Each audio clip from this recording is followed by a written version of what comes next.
enough is enough of impunity. We must continue fighting. We must continue to make sure that we liberate this country. And we are purport that we are militia, which we want to clarify today. FBI is not a militia.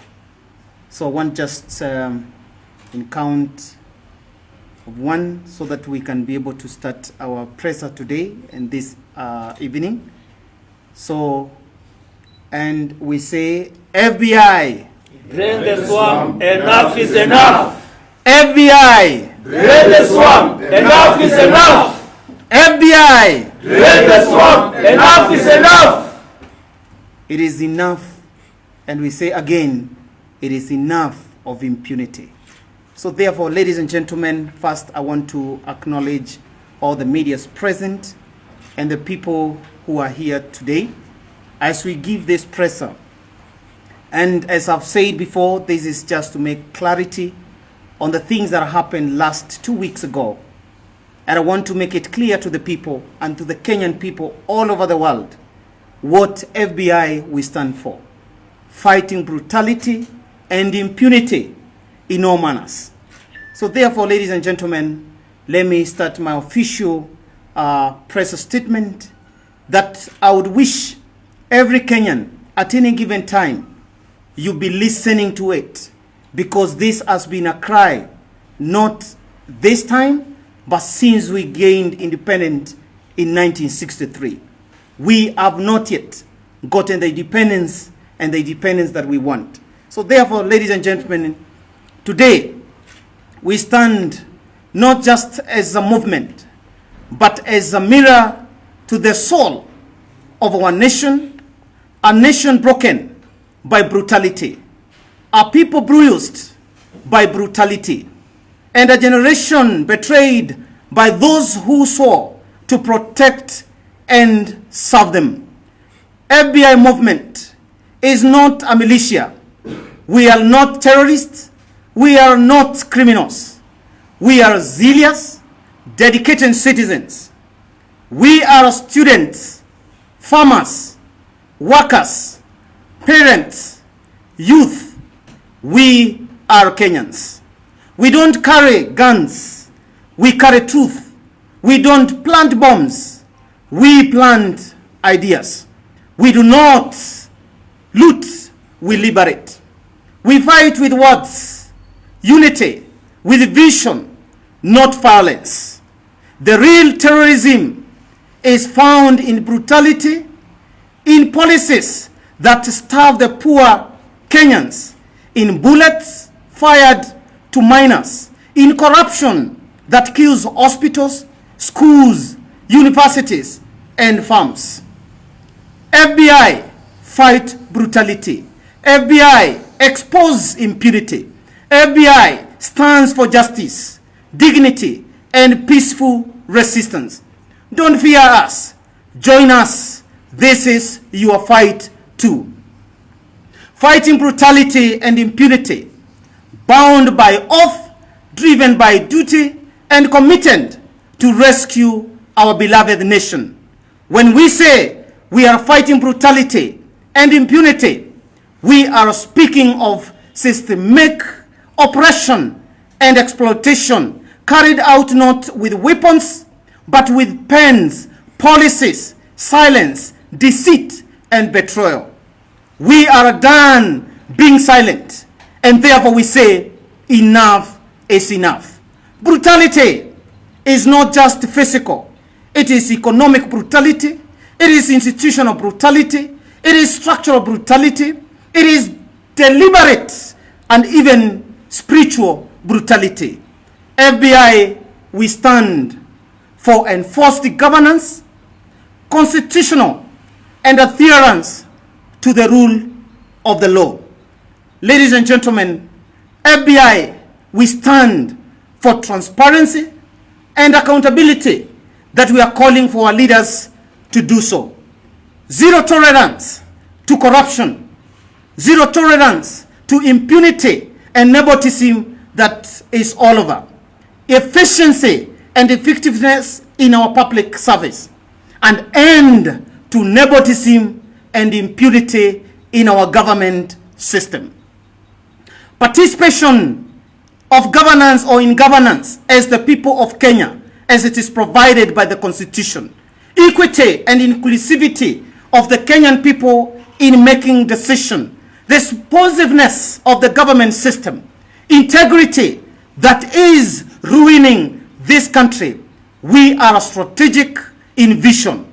We are here to fight police brutality, where tear gas and bullets replace dialogue, and baton silence peaceful chants, where a young, vibrant generation, Gen Z, is dragged to court and charged with terrorism simply for demanding a better Kenya for all. Protesting is not injustices, it's not terrorism, it's patriotism. We are here to fight all manner of brutality, of weaponization and misuse of security agencies, forcing officers to act unlawfully by shooting innocent Kenyans to protect corrupt elite as they auction our 27 trillion worth of natural resources, minerals, and energy resources. We are here to fight brutality and impunity on uniformed officers through poor welfare, low wages, and neglected medical care, mental health care, where an average salary of a police officer is 15,000 Kenya shillings, while their lives and integrity are sacrificed in committee for consequences of unlawful command given by those people who are seated in the offices and exercising impunity.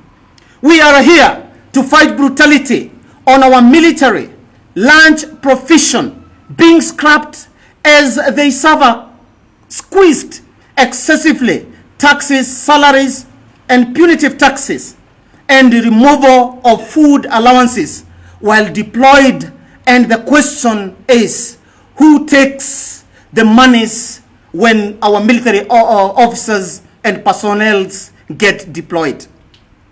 A government that doesn't prioritize security, we say, and their operators to protect its citizens is illegitimate government and an enterprise of criminals. Therefore, the young people are not the criminals and are not the terrorists. We are here to fight unemployment brutality, economic brutality, where taxes multiply but salaries don't, where the cost of living raises but dignity falls, where you are taxed for being alive, taxed for dying, and taxed even in your sleeping time.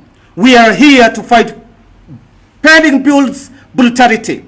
Every day, business owners, contractors, suppliers, farmers, innovators, and suffering depression silently because of government unpaid bills, while the leaders we elected enjoy huge increased salaries, allowances, and sit in big offices intimidating the Kenyan people.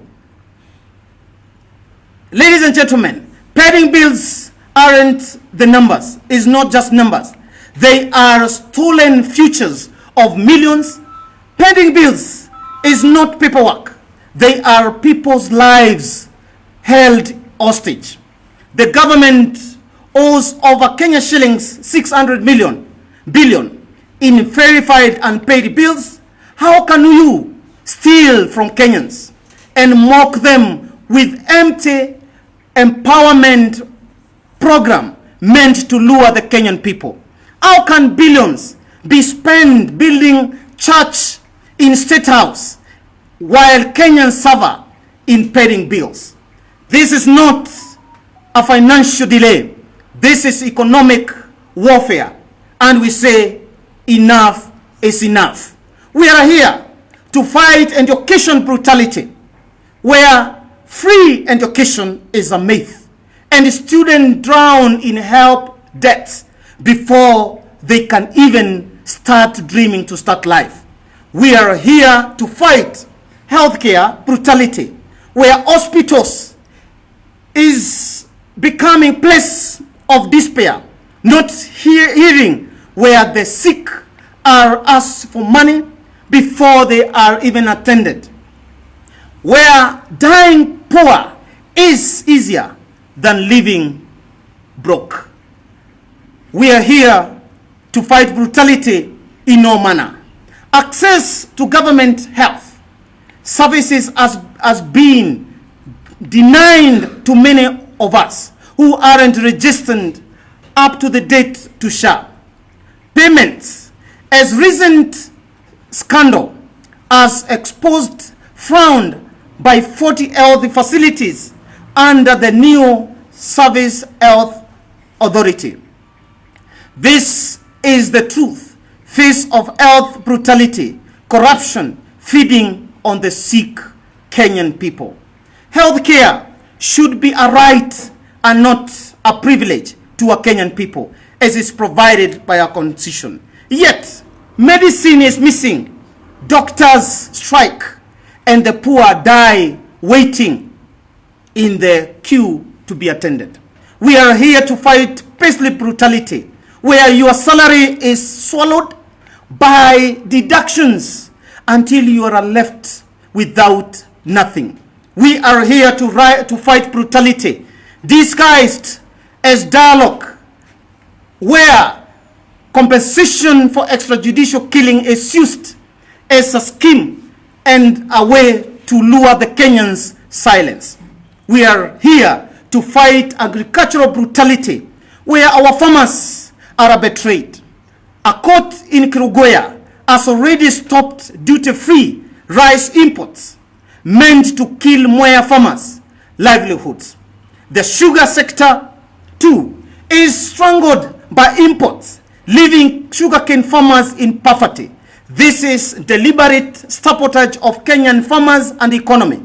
From soil to struggle, our farmers deserve justice. We must continue to fight the impunity.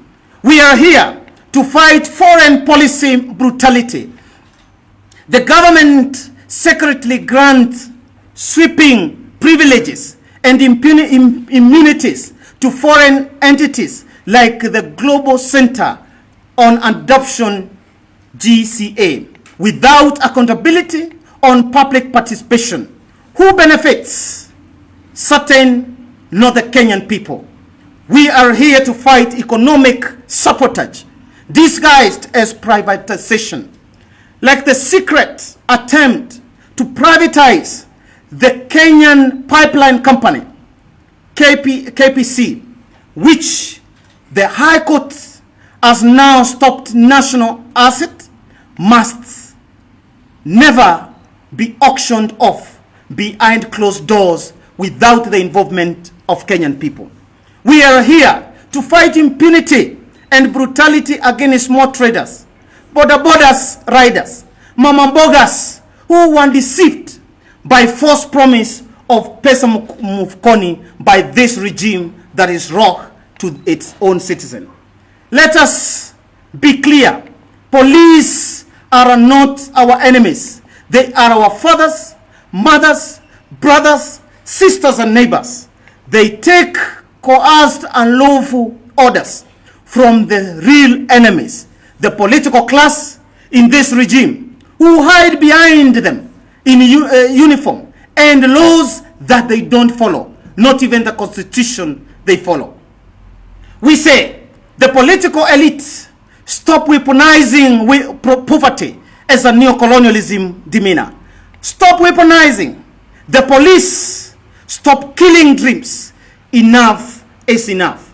We have hundreds of young men unlawfully detained and have applicated terrorism act as a witness while I was in custody for simply raising the voices. Meanwhile, dozens have been killed and injured during peaceful protests. We yet have to have the accountability and the people who gave orders arrested. As FBI fighting brutality and impunity, we demand 1. Abolition of punitive taxation and a fair revenue model focused on economic growth. We demand full recovery of stolen public assets and prosecution of all involved persons without political protection. We demand transparency and accountability in all public spending and procurement. We demand an end to unlawful security directives targeting peaceful protesters and whistleblowers being killed in daylight. Ladies and gentlemen, we demand revision of the Terrorism Act of 2015 that was meant for Al-Shabaab and Al-Shabaab attacks for in this country. We clearly define terrorism and protect the peaceful activists that only need a better living and a better Kenya. We demand living wages for all civil servants and uniformed officers aligned with the contemporary cost of living in the world today. Ladies and gentlemen, we continue to demand protection of farmers through fair pricing, subsidies, banning unnecessary imports, and support export for farmers. We demand job creation through a national industrial strategy focusing on manufacturing, technology, and agriculture, because that is the backbone of a country that wants to grow. Ladies and gentlemen, we continue to demand the end to tribalism, nepotism, and impunity in public appointment and governance. We demand adherence to the Constitution of this country and the rule of the law as the supreme guide for the leadership of this country. We demand immediate release and dropping of charges against peaceful protesters and compensation for the victims for psychological distortion. We demand independent investigation by IPOA into police brutality and the political orders behind the people who gave those unlawful orders. Let us stop playing gimmicks. We continue to demand reforms in our education sector, education including free education and help debts that hold our people in captive to date. We demand audit and publish of all pending bills publicly so that we can understand as a people where we stand as a country. We also demand to compensate the compensation of our suppliers for payment that has been delayed for many years and in any other way because they do not associate with the current regime. And this case, we want to say, we continue to demand a pass of a prompt payment laws to make sure that we protect the small business owners, investors, pending bills, because pending bills equals economic brutality. Suppliers delivered, you defaulted to pay them. Who are the criminals? That is the question we ask as the FBI. The criminals are you sitting in the offices sabotaging the country in this manner. To the enemies of the people, we will name and hold them accountable. The individuals giving unlawful orders to our police officers and uniformed people, stealing resources and abusing power in office. If justice won't prosecute you now, then just know time is coming and you'll face the rule of the law. We call for action as FBI. We are not aligned with violence. We do not seek power by force. We seek justice. We seek accountability. We seek freedom. We seek inclusiveness. We seek a responsive government. Ladies and gentlemen, what we seek as FBI is very different. Let me just refer a few things here as we conclude this statement.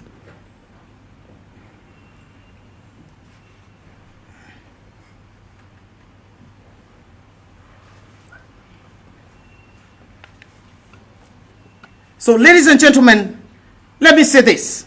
We as the FBI we want to say that we want inclusivity of the governance of this country.